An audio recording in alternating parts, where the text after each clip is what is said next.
এই মানুষের নিজস্ব কোনো জ্ঞান নেই।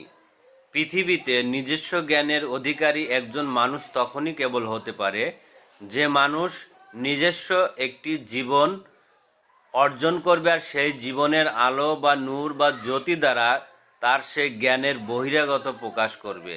সেই ব্যক্তি হবে নিজস্ব জ্ঞানী, যেমন অতীতের নবী রাসূলরা। কিন্তু তারা কোন জীবনের উপরে সেই জ্ঞান অর্জন করছে তার পরিচয় নেই, যার কারণে পৃথিবীর এই বনি মানুষও জানে না যে সে নবীরা কি, কিসের উপর দাঁড়ালে একজন মানুষ নবী হয়, নবীরা কোন জাতের। তারা এই মানবের ভিতর থেকেই বলেছে আমরা নবী বা রাসূল।